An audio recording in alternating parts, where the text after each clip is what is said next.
Horas Mahamanginang masuk sekarang tentang sejarah.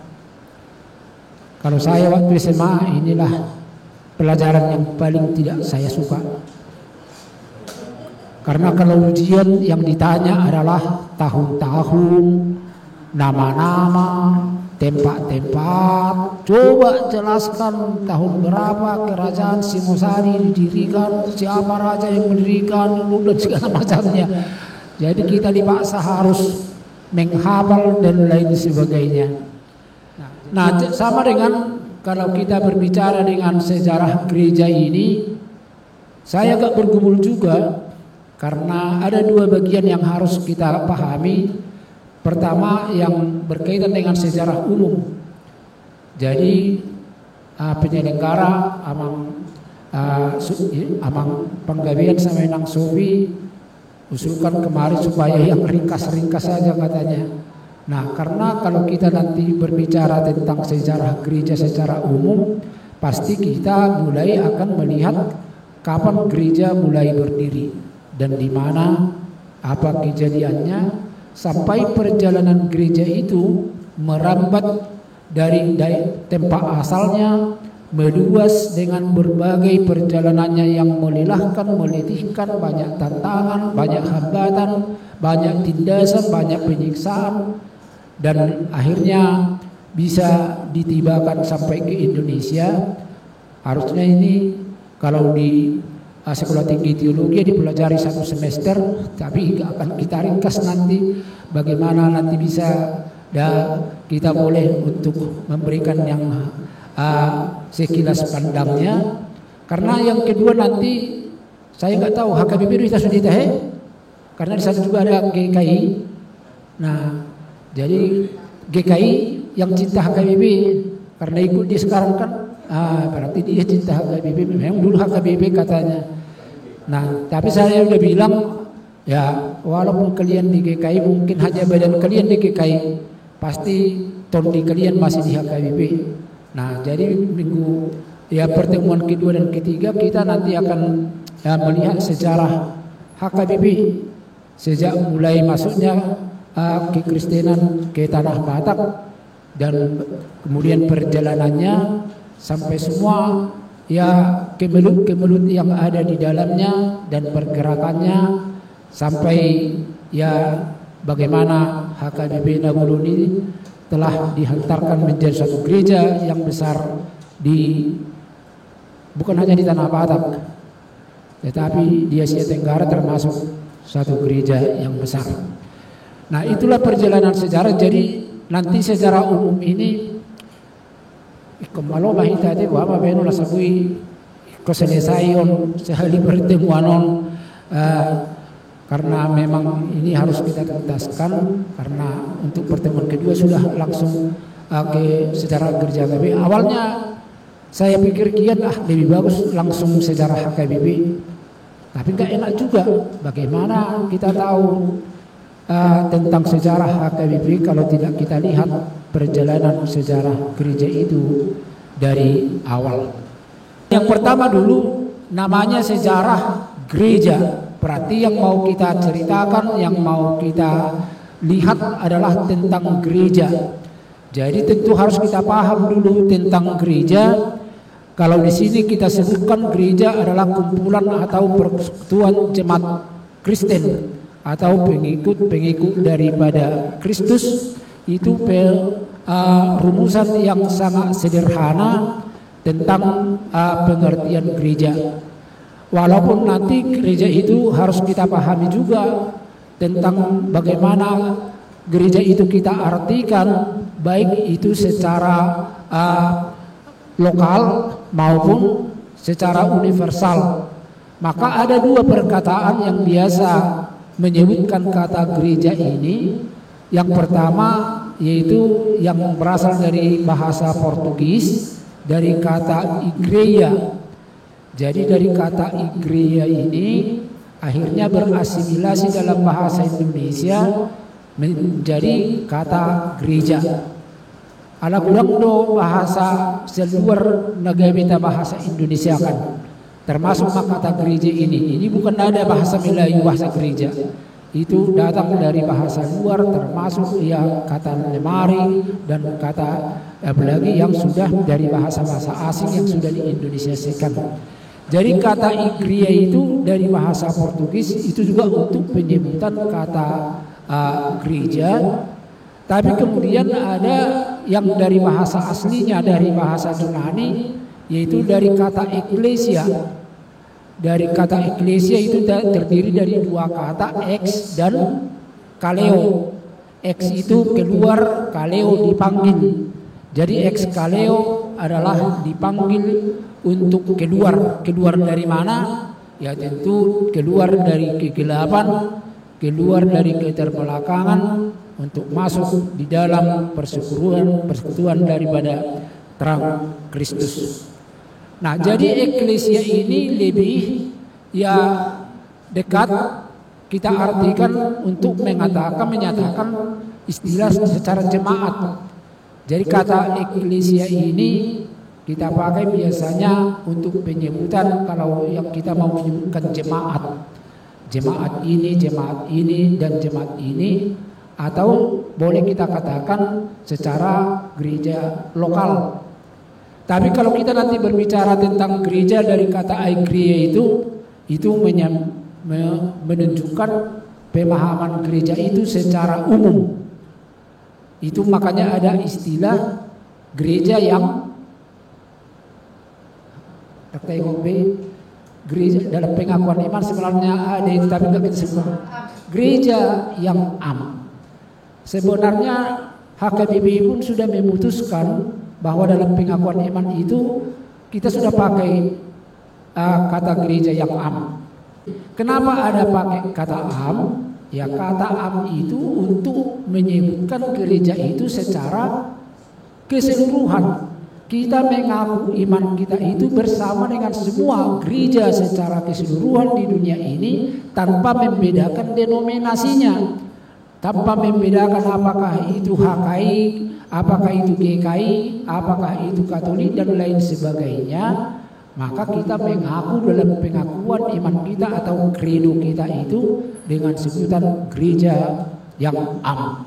Nah, itu makanya ya itu diputuskan dulu untuk menyebutkan semua orang percaya. Jadi kalau penyebutan gereja yang am, penyebutan semua orang percaya tanpa membedakan denominasi, tanpa membedakan organisasi atau struktur gereja, tetapi semua yang menamakan dirinya pengikut Kristus menyatakan pengakuannya. Nah, itulah penyebutan tentang gereja. Jadi kalau sudah kita berbicara tentang gereja, maka kita harus juga paham di mana gereja itu lahir dan saat kapan gereja itu disebut menjadi gereja atau jemaat. Itu yang telah kita sebutkan di sini. Disebutkan gereja lahir pada hari turunnya Roh Kudus. Nah, saya selalu pakai istilah hari turunnya Roh Kudus. Baru pengertian selanjutnya baru saya sebutkan atau Pentakosta. Jangan Pentakostanya duluan. Sekarang di almanak kita pun kadang-kadang sudah dibuat ya Minggu Pentakosta. Seharusnya yang paling pas adalah Minggu tentang turunnya Roh Kudus.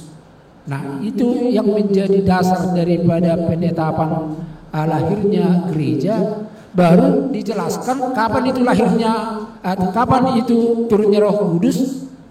Baru diceritakan turunnya Roh Kudus itu secara kronologis terjadinya pada hari ke-50 dihitung dari hari kebangkitan Tuhan Yesus. 10 hari yang lewat kita memperingati hari kenaikan, dihitung 40 hari. 40 hari dari kebangkitan Tuhan Yesus. Nah, jadi ceritanya sudah jelas kenapa itu disebutkan sebagai hari lahirnya gereja. Itu peristiwa yang dialami para murid-murid Tuhan Yesus pada saat Yesus telah meninggalkan mereka. Ini berkaitan dengan khotbah besok juga ini, karena aneh juga besok khotbah kita bukan dari cerita kronologisnya dari kisah para rasul, tapi besok khotbah kita kebetulan di Yohanes 20. Padahal konteksnya Yohanes 20 ini adalah konteks Yesus masih menampakkan dirinya kepada para murid-murid sebelum hari kenaikan. Padahal ini disampaikan di hari pencurahan Roh Kudus. Nah, tapi yang biasanya para penafsir atau para pengkhotbah di sermon pun sudah dibahas. Kita akan melihat secara tekstualnya, ada dalam satu teks berbicara tentang Roh Kudus, maka itu nanti yang akan dibicarakan. Nah, jadi peristiwa terjadinya atau lahirnya gereja itu yang kita sebutkan dengan kejadian di Yerusalem pada saat murid-murid berdoa bersama-sama, dan kemudian dikatakan di situ ada kejadian yang sangat spektakuler, yang sangat luar biasa dengan turunnya Roh Kudus yang digambarkan seperti lidah api di kepala para murid-murid, disaksikan banyak orang. Lalu pertanyaannya, kenapa banyak orang pada waktu itu? Ternyata pada saat itu adalah saat mau perayaan Paskah di Yerusalem, yang biasanya juga dihadiri oleh para peziarah atau para perantau-perantau yang datang dari Athena, yang datang dari Roma, yang datang dari Yunani dan lain sebagainya dengan bahasa mereka masing-masing. Dan mereka itu sudah tidak paham lagi dengan bahasa Aram atau bahasa yang dipakai oleh orang Yahudi. Semua kita ngagudak pangarato dan bulat tuhuta dan bumi marhata batak dan kalau itu karena udah lahir di Jakarta. Yang aneh seperti nambur saya bukan seperti itu. Dia berangkat dari si hubak-hubak ke Jakarta ini baru 3 bulan, pulang dia udah berbahasa Indonesia dia terus. Lihat dulu masih ada sabun di tanggurungku katanya. Nah, nggak tahu dia ambil dulu tahu-tahu dia katanya. Satu kata Batak, satu kata Indonesia, seperti itu bahasanya. Nah, ini kan saya kaitkan kenapa ada glosolalia. Nah, karena sekarang ini ada masih denominasi atau aliran-aliran yang selalu menekankan tentang glosolalia, yang mengatakan dengan glosolalia lah tanda-tanda bahwa orang dimasuki Roh Kudus. Saya selalu katakan dalam khotbah, tidak selamanya orang yang dimasuki Roh Kudus berbahasa lidah. Dan tidak selamanya orang yang berbahasa lidah berarti dimasuki Roh Kudus. Bahasa Roh Kudus adalah bahasa yang dimengerti oleh orang lain. Jangan dia berglosolalia orang lain tidak mengerti. Kenapa di Yerusalem berglosolalia? Karena pada saat itu ada orang-orang yang datang dari perantauan yang menyaksikan mereka, maka mereka menyatakan apa yang menjadi berita tentang kebangkitan Yesus dengan bahasa yang dimengerti orang itu, sehingga mereka mengerti. Walaupun sebenarnya awalnya mereka nggak pernah berbahasa itu. Itulah karena kuasa Roh Kudus. Nah, disitulah terjadinya setelah mereka dimasuki Roh Kudus, maka ya kemudian para orang banyak yang menyaksikan, apalagi saat Petrus mulai dengan khotbahnya yang berapi-api, karena dia juga sudah mendapat kuasa daripada Roh Kudus. Dan hasil daripada khotbah Petrus, maka banyak orang percaya dan mau dibaptis. Dan pada saat itu dibaptislah sebanyak 3.000 orang. Itulah yang dicatatkan dalam sejarah gereja menjadi hari lahirnya gereja.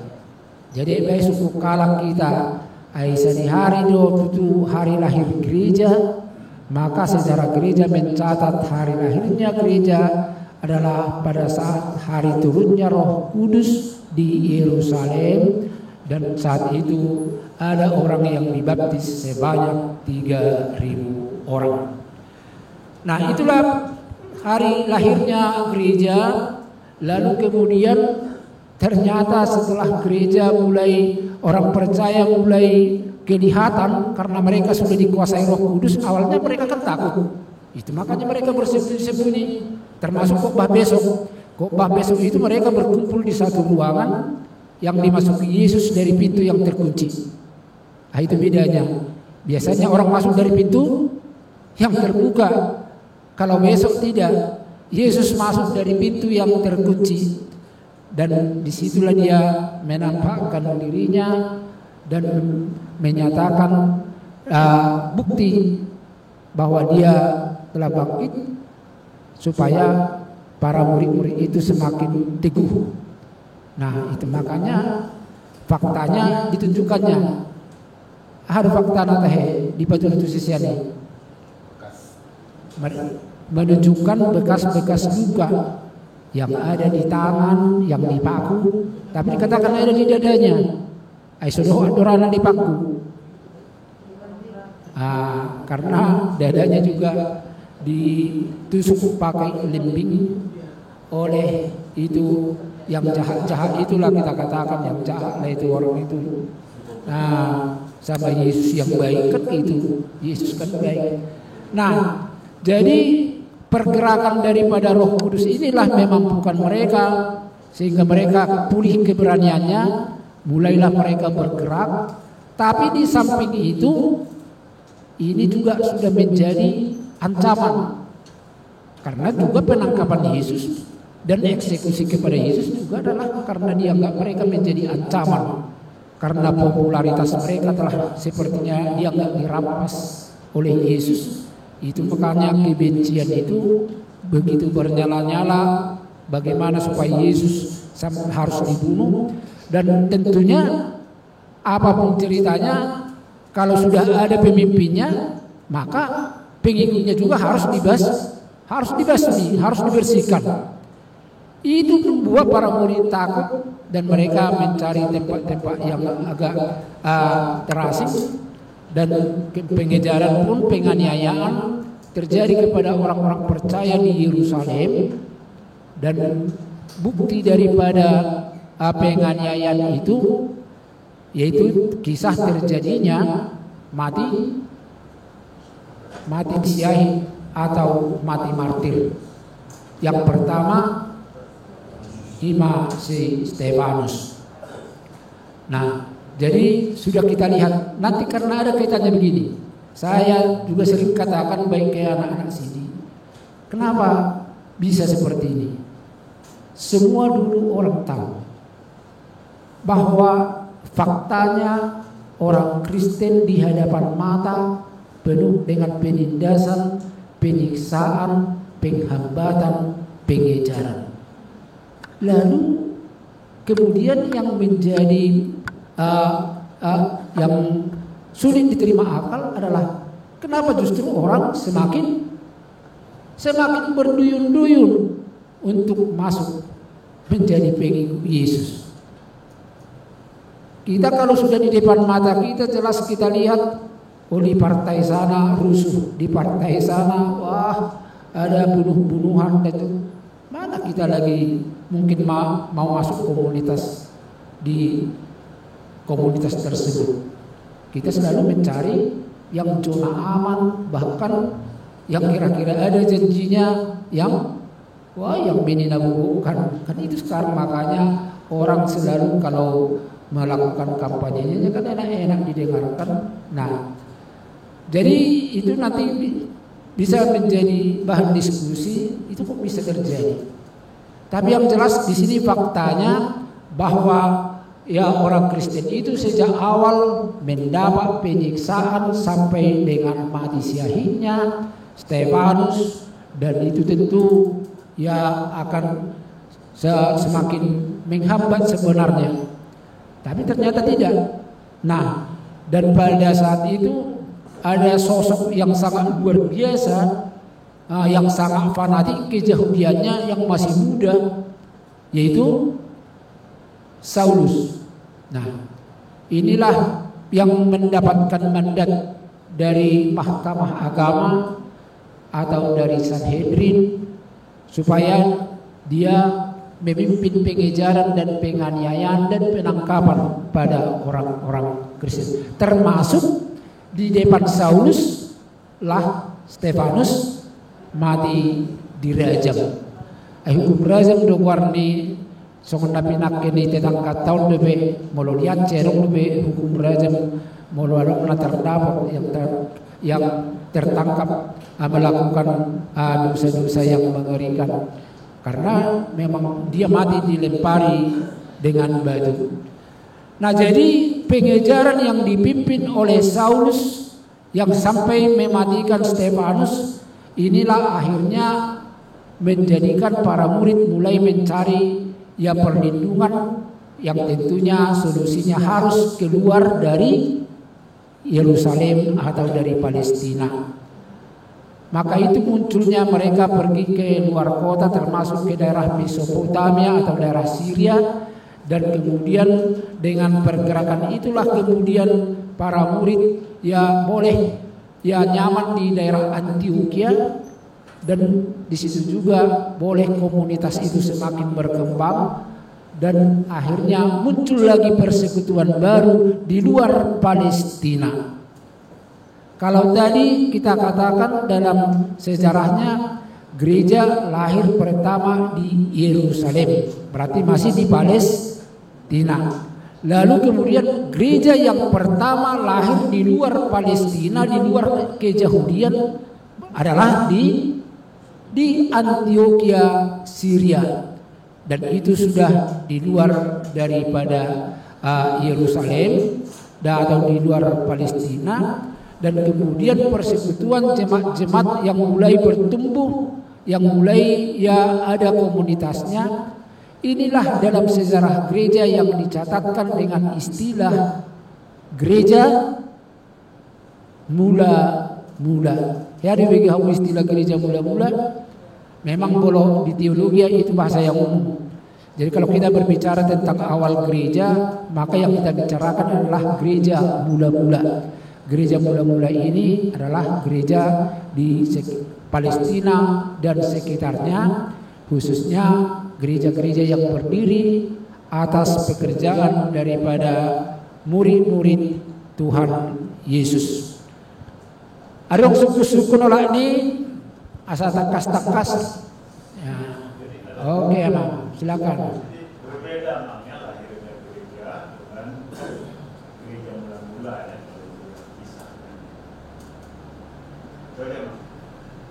Ya, jadi kita hanya mau menyatakan ada dua keadaan gereja. Yang pertama adalah yang tentu kalau kita berbicara tentang di Yerusalem, notabene-nya itu semuanya pasti orang Yahudi.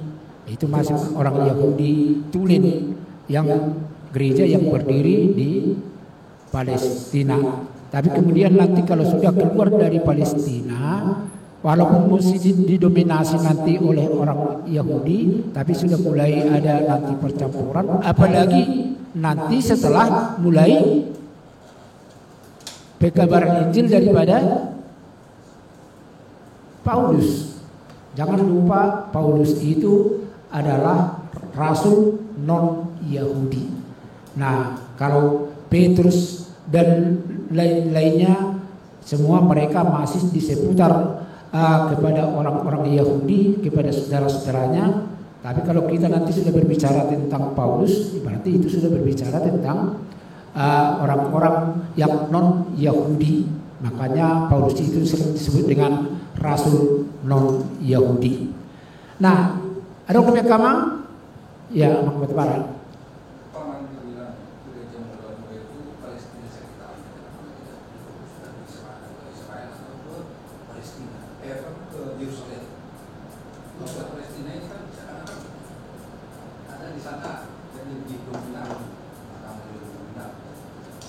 Ya, jadi kita karena berbicara tadi tentang komunitas orang Kristen, jadi persekutuan yang mulai bertumbuh berdiri waktu itu di beberapa tempat, inilah sebutan yang dipakai oleh sejarah gereja tentang gereja mula-mula. Terlepas kita masalah dominannya, ini hanya penyebutan di dalam sejarah gereja terhadap gereja atau orang-orang pengikut Yesus yang sudah melakukan persekutuannya di satu-satu tempat. Seperti itu, Bang. Nah, kemudian kalau kita sudah berbicara tadi tentang orang-orang yang sudah masuk menjadi pengikut Kristus, maka kemudian ya perkembangan gereja juga semakin meluas, semakin melebar. Itu yang sudah tadi di depan, termasuk ya perkembangan itu keluar dari Palestina. Jadi Palestina itu kalau di Alkitab biasa tak pakai Kanaan. Karena sejarah Alkitab janji Tuhan yang mau menyerahkan tanah Kanaan. Itu kan bahasa Alkitab yang kita pakai. Tapi kalau sudah kita berbicara tentang bahasa umum, Kanaan itu di bahasa umum dikenal dengan istilah Palestina. Dan kita itu silakan Kanaan. Yang satu sih ya karena itu diajarkan di dalam kekristenan. Tapi kalau sudah berbicara tentang bahasa yang umum, maka yang sebutan untuk tanah Kanaan itu adalah tentang Palestina. Nah, dari situ mulai terjadi perluasan gereja ke daerah sekitarnya, ke Mesopotamia, ke Turki, dan juga nanti sampai ke Asia Kecil, sampai ke Eropa. Itulah Roma, dan terutama surat-surat kiriman Paulusi. Nah, itu yang mulai perkembangan daripada gereja, walaupun nanti akan kita lihat bahwa itu terjadi setelah Paulus ditobatkan oleh Tuhan. Nah, karena kita tahu bahwa Saulus juga mau mengejar orang Kristen itu keluar daripada Palestina. Makanya dia meminta mandat. Jadi Saulus meminta mandat dari Mahkamah Agama supaya dia punya hak keluar dari Palestina untuk boleh menangkap orang-orang Yahudi yang lari ke sana yang menjadi pengikut para murid-murid Yesus. Jadi kata murid-murid, nang belau kita fokus tu murid na piga. Ada pondok 12, ada pondok 11. Saya piga. Jadi kemudian tapi konteksnya toh. Jadi molo konteksnya pada masa kekristenan mula-mula sampai pengejaran, berarti murid masih tinggal 11. Nanti kemudian setelah mulai gereja mulai ada bentuk organisasinya, maka adalah usulan melengkapi rasul-rasul itu. Disitulah nanti muncul pemilihan Matias itu nanti baru dikisah rasul kan. Nah, di situ baru jadi memang sebelum kita terjebak di sini bahwa memang seperti itulah yang bisa kita pahami. Termasuk nanti kalau kita sudah berbicara tentang rasul, saya pikir itu kamu rasul teh. Menang doh rasul batu barat, teman marga batu barat rasul hutan nabi. Atau yang kita paham tentang rasul, itu menurut kamu dari yang berhak menyandang gelar rasul. Ya, ini dong murid-murid Tuhan Yesus dong. Alai kemana berkus nato? Khususnya, ayo kita Paulus. Jadi dari 12 rasul yang kita kenal, maka hanya satu orang di mana daripada Yesus malah dia yang menjadi rasul yang paling besar. Kalau kagak di Alkitab itu kalau bahasa Indonesia kita lembaran itu hanya perjalanan Paulus yang ada di perjalanan Paulus pertama, perjalanan Paulus kedua, perjalanan Paulus ketiga. Karena pergerakan Paulus lah yang paling dahsyat, memang yang paling banyak di dalam penyebaran tentang berita Injil. Penyebaran memulai keluar daripada Palestina. Ya. Oleh nampak mama. Kalau misalnya kayak Titus, Timotius itu disebut apa mereka? Ya yang. Kalau Timotius, Titus itu disebut apa? Nah itu disebut mereka gembala-gembala sidang atau pimpinan-pimpinan jemaat. Jadi ya seperti Timotius yang memimpin jemaat Efesus yang diserahkan oleh Paulus. Nah jadi itu adalah pengikut penerus daripada Paulus. Nah, tak pola kesudi kalau sebutannya. Nah, jadi pasadol sebutannya sisian di Yesus. Iya. Pengikut Yesus. Kita pun seperti itu ya, semua enggak semua kita pakai gelar. Jadi semua kita ini adalah pengikut Yesus. Kan itu betul kan? Ikut bangga kita iloko pengikut Yesus daripada gelar-gelar nasmai. Nah, itulah pergerakan kekristenan. Nah, sampai bagaimana tadi kalau cerita Saulus menjadi Paulus, kita sudah tahu ceritanya seperti yang saya katakan tadi, saat dia mau mengejar orang Kristen ke Damsyik atau ke Damaskus setelah mendapatkan surat mandat, tapi di tengah jalan dia dihentikan oleh Tuhan. Dia pikir dia lebih kuat daripada Tuhan. Dengan bangganya dan pokoknya dia mau mengandalkan surat mandat yang diberikan kepadanya. Itu kan luar biasa kepercayaan yang diberikan kepadanya. Karena dia pada saat itu masih muda, tokoh yang masih muda. Memang dia pintar. Karena dia termasuk murid kesayangan Profesor Gamaliel, salah satu guru besar guru teologi lah istilahnya pada saat itu. Nah, jadi perubahan daripada Saulus menjadi Paulus yang akhirnya kita lihat bagaimana pergerakan kekristenan mulai melebarkan sayapnya keluar dari Palestina, masuk mulai ke Asia kecil, dan seterusnya nanti dia menyeberang sampai ke Eropa, sampai ke Roma dan seterusnya. Mulailah bermunculan gereja-gereja atau persekutuan-persekutuan. Nah, tentunya untuk hal ini diperlukan ada suatu pola pikir yang menjadi pedoman. Jadi kalau sudah ada komunitas yang makin berkembang, yang makin meluas, nah tentu harus ada pola pikir agar iman kepercayaan mereka dan persekutuan mereka dan eksistensi kekristenan itu bisa dirawat dengan baik. Itu makanya muncullah waktu itu suatu pola pikir yang disebut dengan pertama Didache, yaitu suatu buku yang disusun untuk menolak kebiasaan-kebiasaan orang Yahudi. Ini perlu kita diskusikan. Ini kenapa muncul ini?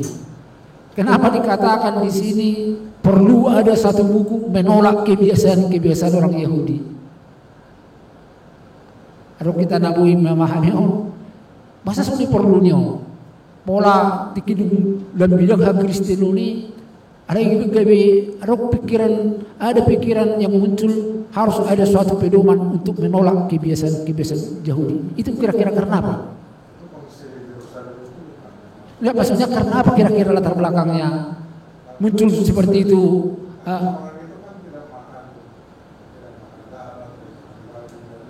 Iya.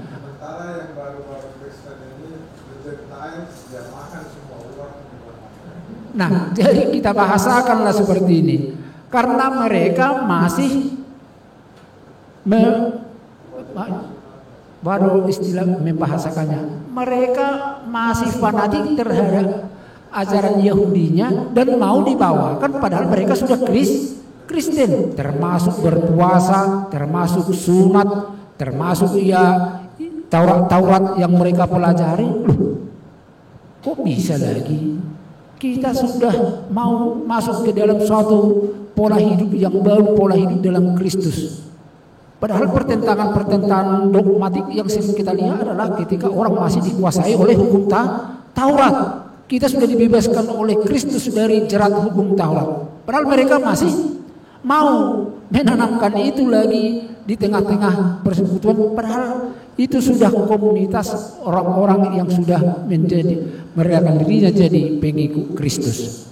Nah, untuk itulah dibuatlah pola pikir seperti itu supaya yang semuanya yang berkaitan dengan kebiasaan-kebiasaan Yahudi, kebiasaan puasanya, kebiasaan sunatnya, kebiasaan ya sahabat-sahabatnya, karena sahabat itu juga mereka bawa aturan sahabat itu ke aturan-aturan dalam gereja.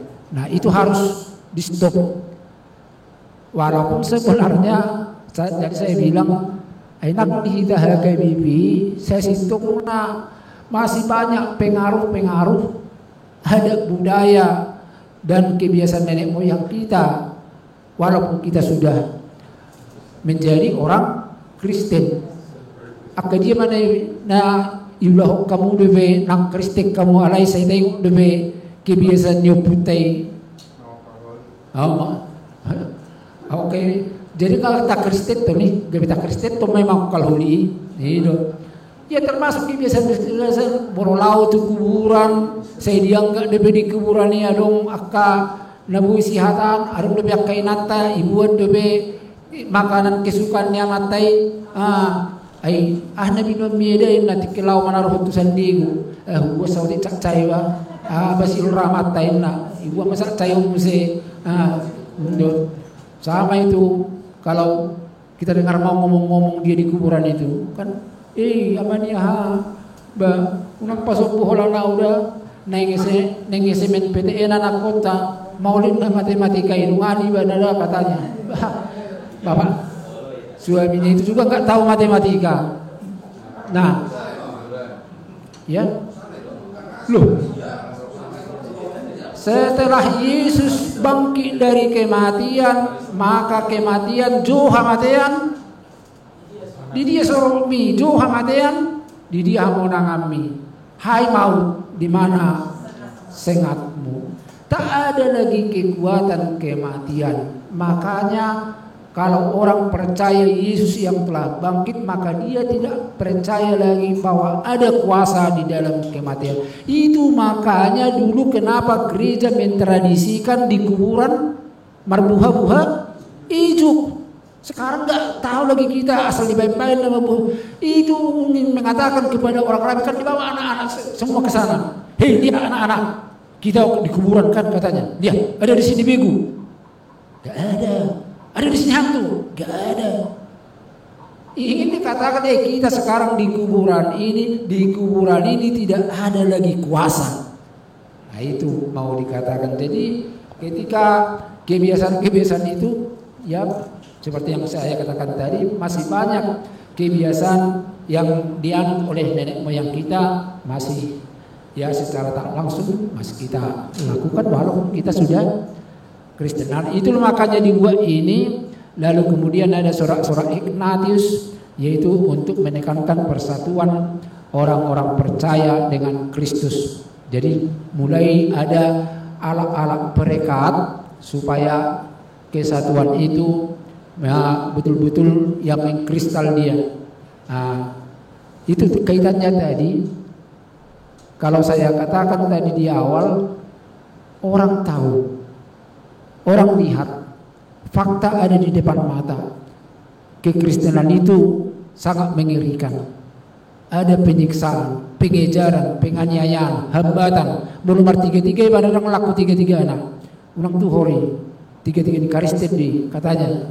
Tapi kok orang semakin banyak mau jadi Kristen? Kira-kira alanya ada menurut kamu?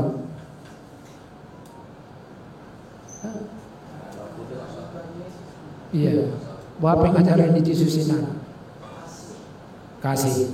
Nah, termasuk mana di Nangon, karena memang mereka benar-benar hidup di dalam kasih, dan kasih itu tidak sekedar slogan atau semboyan, tetapi kita lihat peristiwa ketika Ananias dan Sapira.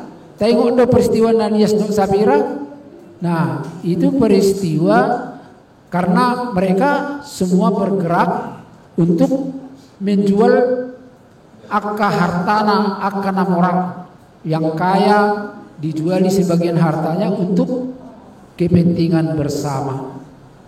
Dan kemudian mereka lihat bagaimana ya hubungan yang penuh akrab dan juga ada kebersama-samaan tolong menolong yang sangat kuat.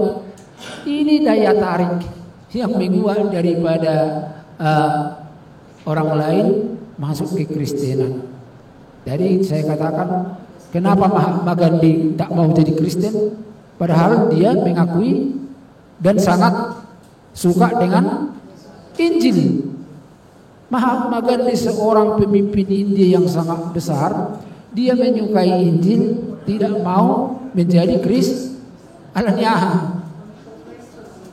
Alai bereng ai Kristenon bedel-bedel bena ajaran nak kasih hape ba holan nomor 7 itu halako denna itu semua kita na beru na sa holan nomor 7 jadi orang bisa itu di nomor 7 be di tengah-tengah gereja dan lain sebagainya. Terus ketantangan gereja mula-mula itu yang kita katakan tadi. Jadi jangan heran namangina nak pola seduk kamu holan berbeda itu hakebipion tak pola senari berbeda ribu konflik. Dari awal gereja itu sudah menghadapi konflik, tapi gereja mengatakan demikian bahwa konflik itu dalam gereja adalah sebuah dinamika. Karena dengan konflik itu juga gereja justru semakin mempercepat pelebarannya dan perluasannya. Jadi supaya kita jangan seperti arogan, ikai nama habis perminggu, kami biok kalau berbeda tak pola berbeda cantik deh. Ada yang berbeda cantik. Nak ibu tahu berbeda dari dia. Berbeda dari dia itu.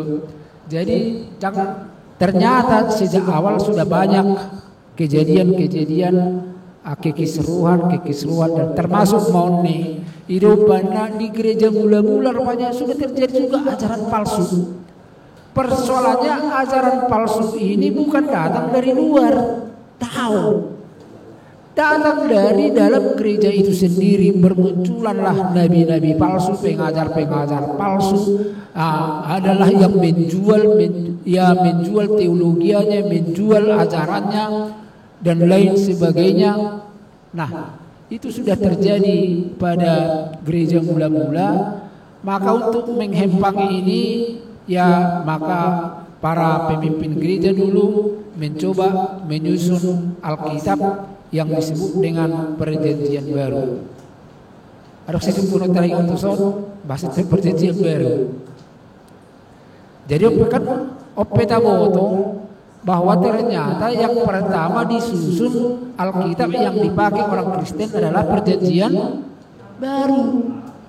Perjanjian lama ini itu baru ada dan penyusunannya pun sangat panjang. Oh iya. Perjanjian lama ini lama ditolak ini Ini lama mau tidak dimasukkan karena apa? Ayah saya soalnya memang berbangun nak kene udah jahuri di sihatan, hatam di jahuri na juga di katanya. Tapi ya bapak-bapak gereja dulu mikir loh, itu juga di sana kan ada karya Tuhan. Itu yang mau kita lihat. Karya Tuhan mulai kalau kita berbicara tentang orang Israel dari Mesir terjadi eksodus, mereka kemudian menerima Taurat sampai ke tanah Kanaan, berperang dan segala macam. Di situ kan justru penggambaran kebesaran dan kuasa Tuhan. Nah itu makanya ya pikir perlu doa HP. Alai yang pertama dulu bahwa yang pertama disusun untuk menjadi dasar daripada pegangan untuk gereja-gereja adalah Perjanjian Baru. Ini pun tidak pekerjaan mudah ini amankan. Ini pengkanonisasiannya ini mengalami proses panjang. Karena banyak juga perdebatan untuk menseleksi. Jadi ini bukan terus ada. Banyak tulisan-tulisan waktu itu yang berkaitan dengan ajaran agama. Ini diseleksi dulu. Diseleksi satu demi satu mana yang bisa membangun iman. Nah muncullah ya mulai penyusunannya. Dan penyusunannya pun disepakatilah. Kalau begitu kita mulai dari mana? Oh, kita mulai dari Injil, berita kesukaan, berita keselamatan. Baru kemudian muncul sejarah. Baru kemudian muncul surat-surat kiriman Paulus. Itu pun lama orang mengatakan surat Ibrani itu adalah surat kiriman Paulus.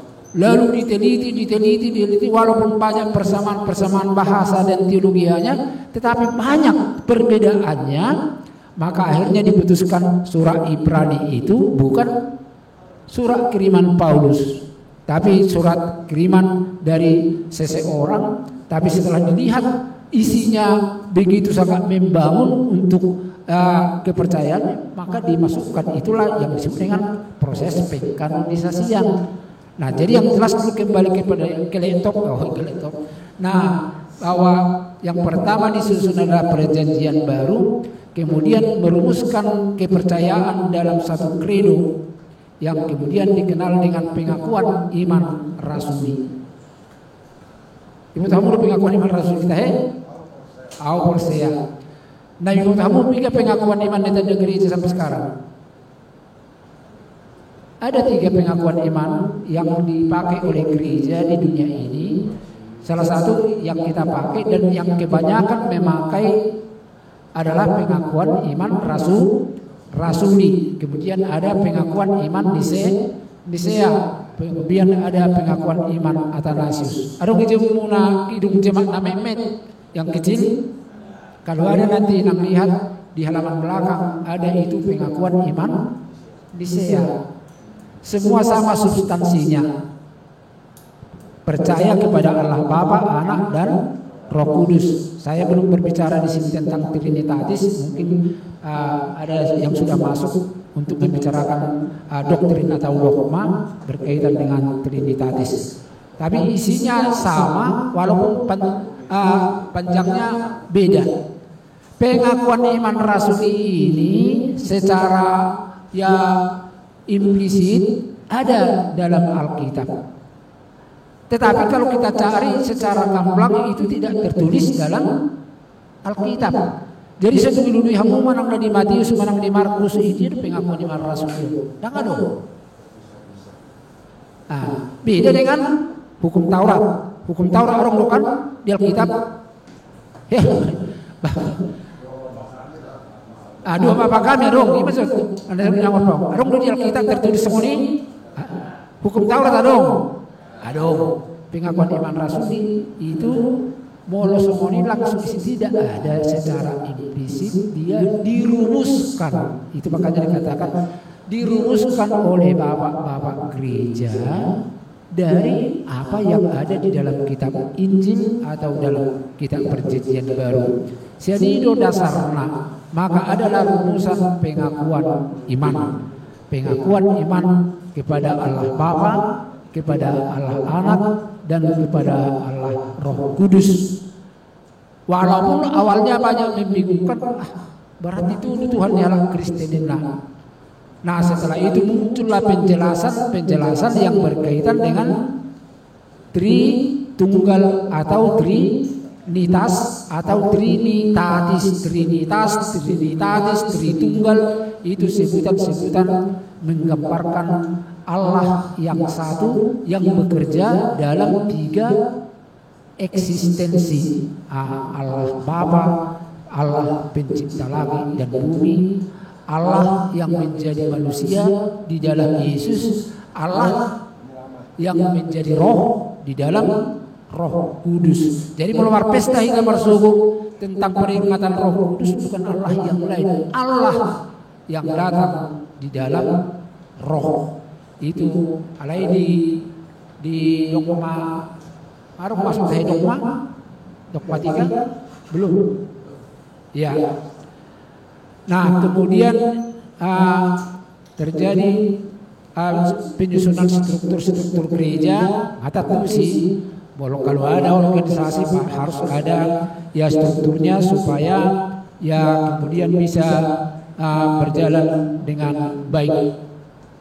Kemudian ada hal-hal yang sangat mengerikan, mulai mengerikan, yaitu tentang penganiayaan yang dilakukan oleh para penguasa. Jadi kalau ini sudah langsung penguasanya, dan ini sudah bukan hal yang baru, walaupun paling-paling yang biasa kita kenal, yang kaisar yang terkenal, Horace Nero bukan aku di sejarah dan si Nero yang paling terkenal penganiayaan orang Kristen. Yang paling di sini nanti ada kita catatkan itu, tapi yang jelas dulu sekarang datangnya dari kaisar. Nggak boleh kita bayangkan kalau kaisar yang sempat mengambil bagian untuk melarang sesuatu, maka itu sudah luar biasa ngerinya. Apalagi sempat ada titah daripada kaisar.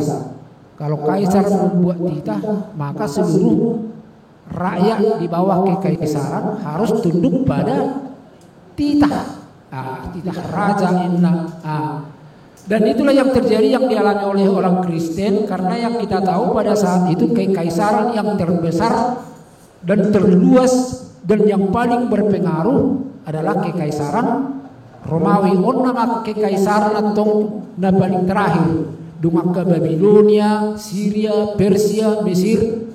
Setelah ini semua tumbang, maka yang paling berjaya adalah kekaisaran Romawi, termasuk Palestina waktu itu adalah di bawah kekaisaran Romawi. Itu di bawah kekaisaran Romawi dosa itu Palestina, maka semua pajak pun yang dikumpul adalah untuk kekaisaran. Jadi dari kekaisaran sudah datang penindasan. Dan yang pertama yang diperkenalkan ke kita adalah Kaisar Diocletianus. Ini pada tahun 260-an, Tabering di sini ngiri kan membunuh tiap-tiap orang yang mengaku sebagai Kristen. Yesus bunuh Kristen orang. Wah, itu saya betul. Jadi siapa yang mengaku Kristen? Kau Kristen? Ya, saya Kristen.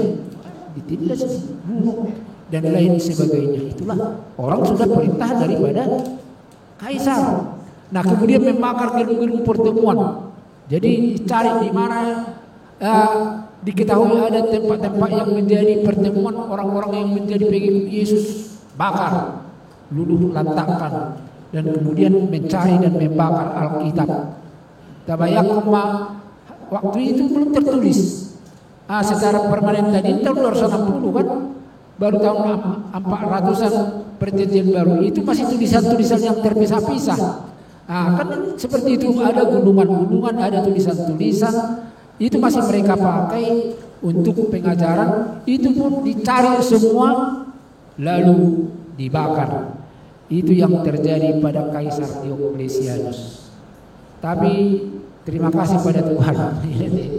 Kemudian datang pemulihan, datang kaisar yang baik. Inilah yang kita kenal dengan Kaisar Konstantinus. Aku luar biasa betul.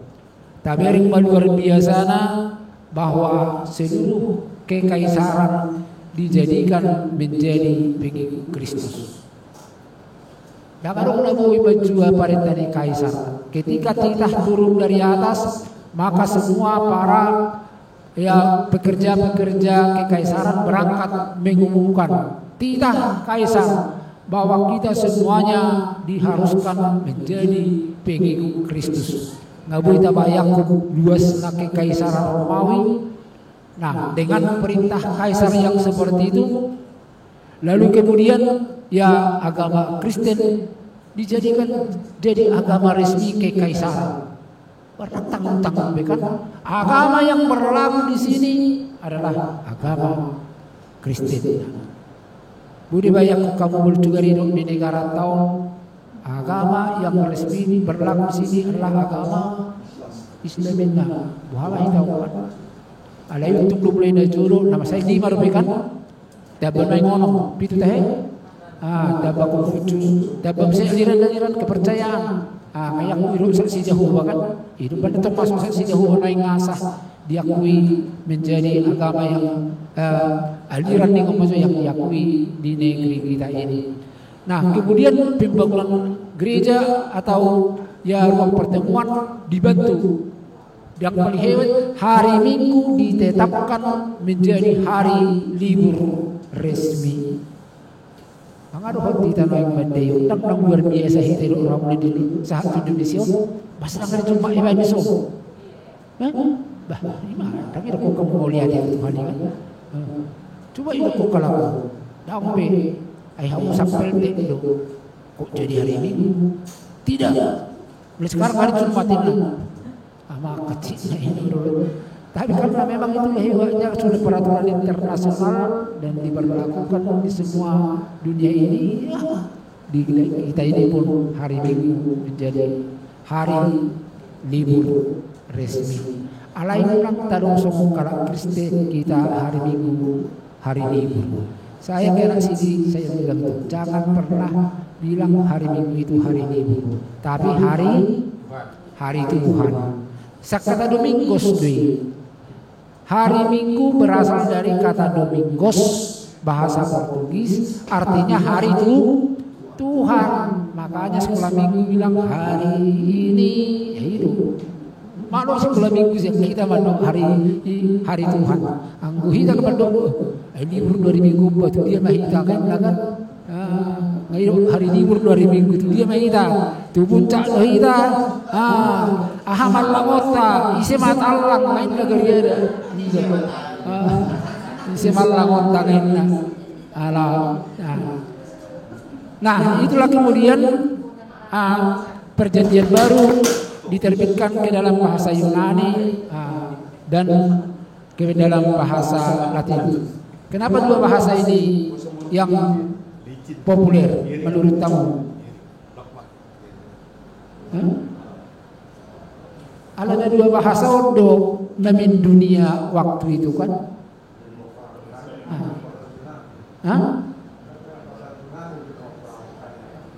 Makanya pertama bahasa Yunani secara ilmiah macam sudah kita membutuhkan di bahasa ilmiah yang paling populer adalah bahasa Yunani. Ayat matematika doang, fisika dong. Sudut alfa, sudut beta, sudut theta, dan banyak rumus-rumus dalam fisika memakai lambang-lambang alfabet Yunani karena pada saat itulah yang sumber dari pengetahuan. Baru bahasa Latin. Nah kita ala kekaisaran di Romawi itu yang terluas. Padahal kekaisaran itu adalah berpusat di Roma. Roma memakai bahasa Latin. Nah, walaupun ada tulisan Latin, tapi yang populer dulu bahasa Latinnya. Jadi bahasa Latin pada waktu itu yang terkenal. Nah, walaupun sekarang yang terkenal bukan bahasa Latinnya lagi, dihina dong.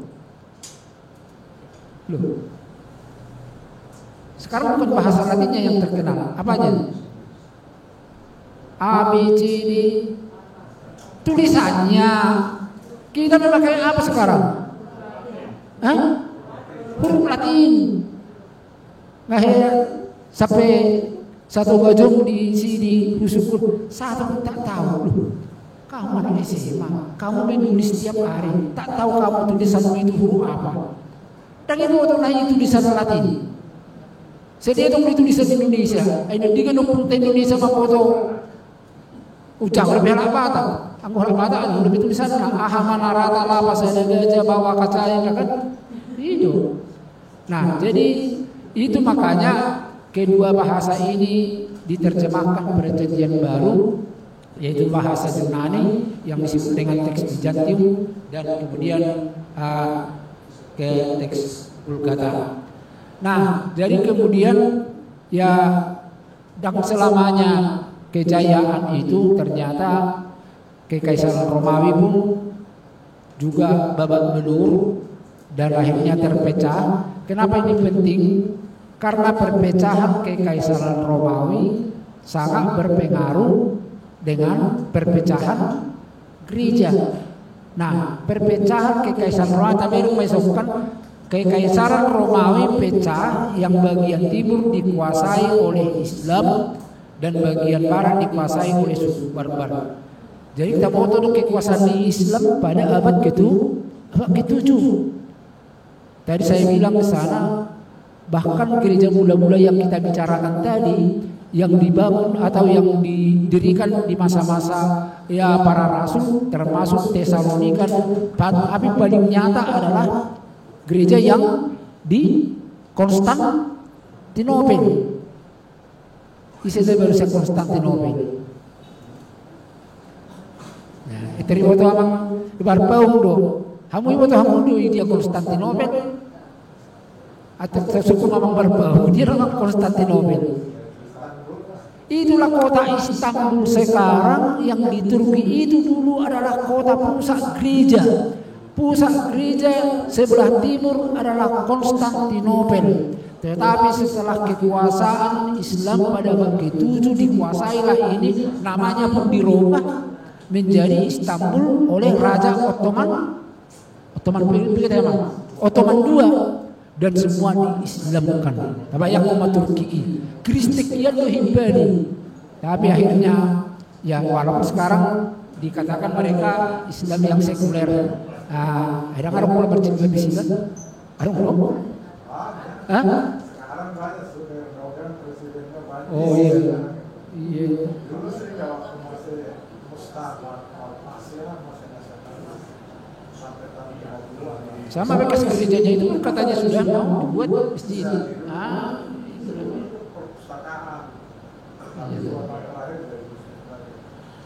Nah, itu makanya saya bilang tadi perpecahan kekaisaran Romawi berkaitan dengan perpecahan gereja.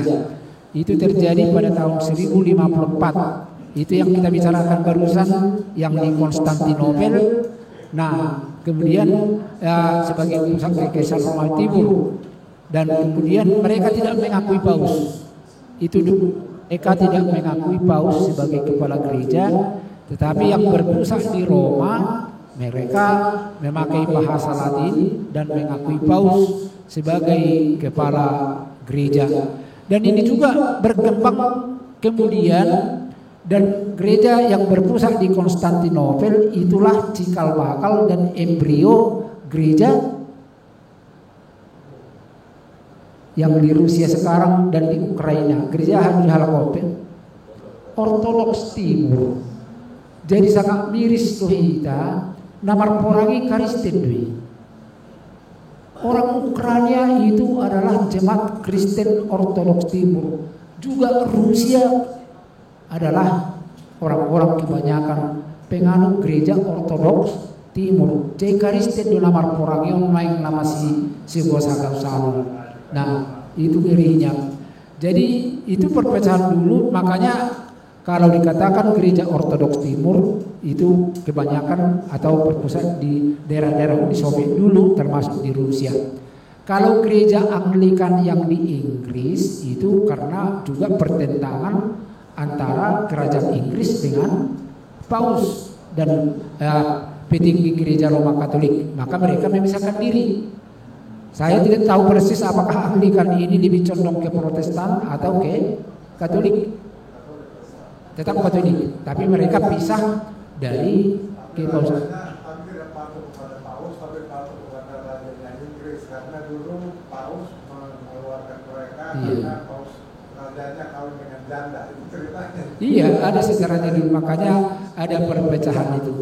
Nah, itulah yang kita lihat dari perpecahan ya, dari pemerintahan berkaitan dengan perpecahan gereja.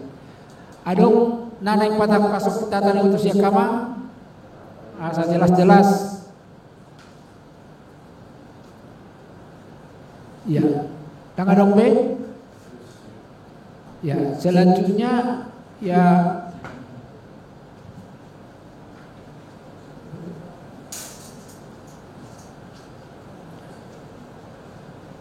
oke, kita langsung ke menjelang reformasi. Ada waktu saja peristiwa sangat penting dalam perjalanan sejarah gereja. Jadi nama niru-niru di Indonesia memakai istilah reformasi, tetapi istilah reformasi sebenarnya itu istilah yang sudah lama dalam sejarah gereja, yaitu tentang pergerakan yang dilakukan oleh seorang yang bernama Martin Luther, dan inilah yang melakukan protes karena banyaknya penyimpangan-penyimpangan yang telah dilakukan oleh gereja. Jadi awal daripada semua gerakan reformasi adalah ketika gereja sudah tidak lagi berlandaskan ajaran Alkitab yang benar. Apalagi kalau berbicara tentang surat Akhlak atau yang biasa disebut surat indulgensia. Bui bayak ko kamu bui lianu sertifikat tu harap asal ma iliak kepekna dungi sesa badusana lau matu pelacuran. Kau kenapa melacur kau? Mau kan masuk neraka. Nah, itu di Alkitab kan. Jadi bagaimana ini Tuhan? Udah gak apa-apa lah. Tapi karena udah besar, ya dosamu besar juga bayarannya ini katanya. Dijualilah surah Akhlak ini ke tempat-tempat maksiat dan segala ya macamnya. Awalnya adalah untuk pembangunan gereja Santo Petrus. Itu gereja yang sangat besar, yang sangat megah pada zamannya, atau sampai sekarang juga ada kiasan juga. Nah, ada kiasan ini.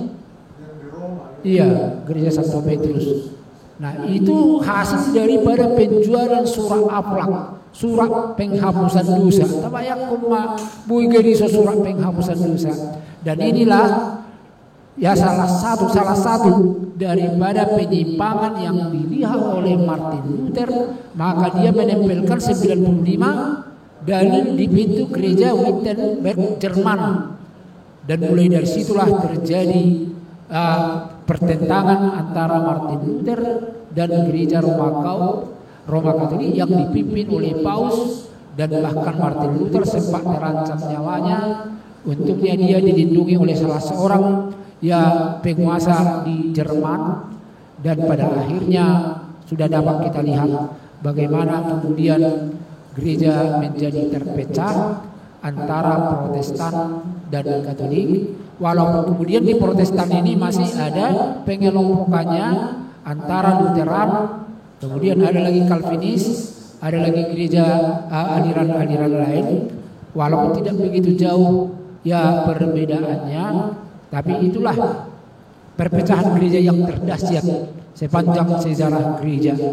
Jadi satu minum kamu nak perpecahan di HKBP, entek lebih mempertimbangkan perpecahan yang terjadi pada zaman reformasi yang dipelopori oleh Martin Luther, sehingga kita sangat populer dengan Martin Luther dan kita. Tapi anehnya HKBP tidak pernah mengatakan dirinya Lutheran murni, dan juga tidak pernah mengatakan dia Calvinis murni. Nah, mana di mereka kamu di gereja HKBP Kebayoran Baru, nah berbau Calvinis?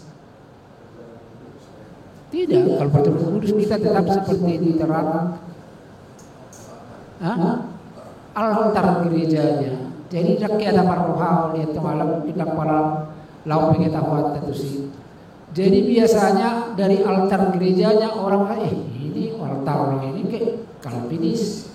Karena biasanya Calvinis memakai altar gerejanya, pengkhotbahnya, altarnya di tengah-tengah. Kalau Lutheran sebenarnya ya dong sampai aja, HKBP aja, tahu kan? Nah, PR aja tempat khotbahnya di sebelah kiri. Kemudian ya di tengah-tengah adalah mesbah untuk liturgis, di kanan tempat warta. Nah, seperti itu sebenarnya kebanyakan gereja-gereja kalau di daerah Bonapasugin, jarang yang di tengah. Lalu kita kemudian yang di kota ini mungkin pergi ke gereja tetangga. Doang itu tonga berengolinlah isi mata main perjaminan dibuatlah. Tak sadar dia itu sebenarnya ada kaitannya dengan aliran-aliran gerejanya. Makanya ketika dalam sidang Dewan Gereja Dunia ada tuduhan kepada HKBP ayah dua lira muna, konfesi muna pe marcapur-capur katanya. Itu makanya dulu ada istilah populer dari OPUI Emeritus Dr. J.C. Homping, HKBP adalah HKBP. HKBP is HKBP. Unang polat to'y hamuhamin na HKBP nami HKBP. Jadi itu makanya di HKBP ini ada campur baurnya, di dogmanya, tentang tata gerejanya, di liturginya. Nah, artinya campur-campur, tapi masih sebatas di aliran-aliran Protestan. Ya, ada suku-suku taring waktu siap kawang.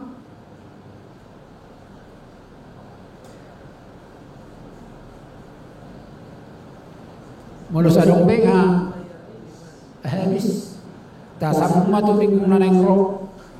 Molo arong do pepiga item na yon alay dak pola yung nate tasaham alay masuk main tu sejarah HKBP alay dulu tasah amang ebi nga ikirim nama saya lelak kota yang ikirim pihita deh ngaron hita bane agak kecil gimana alay neng mata bereng asa taboto. Oh, sunod do habi paludadan ni HKBP. Taboto na digak kita marbeda kay berong hakai, na digak kita marbeda rong GKPI. Enggak, GKPS berdiri dalam damai. Hanya ini yang pisah dari HKBP, kita berangkatkan dengan damai dan sukacita. Lainnya itu HKI, PKB, GKPA, apalagi yang terakhir adalah Simer Katapak. Simer Katapak. Wah, udah kecil. Oh enggak, ribu-ribu gereja itu kan masalah inventaris gereja. Jadi mereka bilang udah gereja ini punya kami. Padahal di gereja itu enggak semua yang mau ikut GKPA. Enggak, kami bertahan di HKBP. Wah, kalau begitu bagaimana? Persoalanlah perkara dan banyak dulu ya lama proses ya perkaranya sampai GKPA. Yang sehat hanya ketika kita GKPS. Kalau GBKP lain, ibu tahu dong aliran di GBKP? Enggak, aliran apanya settingnya aliran gerejanya? Calvinis. Karena aina membedakan orang tong adalah misionaris. Misionarisnya sama gereja gereja yang mengutus. Jadi kalau itu dari Belanda dipastikan rata-rata Calvinis. Makanya seperti Indonesia bagian barat gereja-gereja itu semua rata-rata Calvinis. AKG Kayolat atau kurang anak Calvinis di ala-ala kisian Belanda. Tapi yang datang dari Jerman itu semua sudah pasti Lutheran. Atarido na membedakan sumber gereja itu. Roma na Parpudis di Amerika. Imam Metodis, Metodis itu dari Amerika. Dungi Roma na Parpudis udah menurut saya dia akan marmot caki.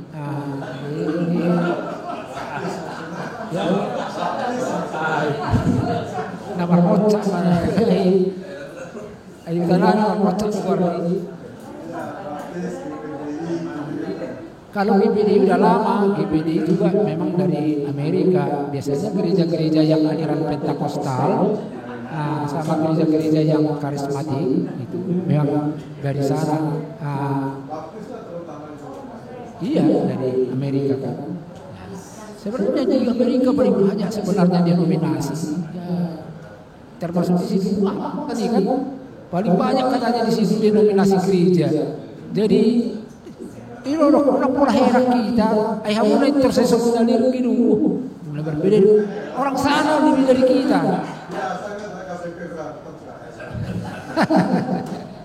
Iya, oke. Maka mangade alanga jam itu 30 bersuruh saya mengobrol seperti itu demi kita.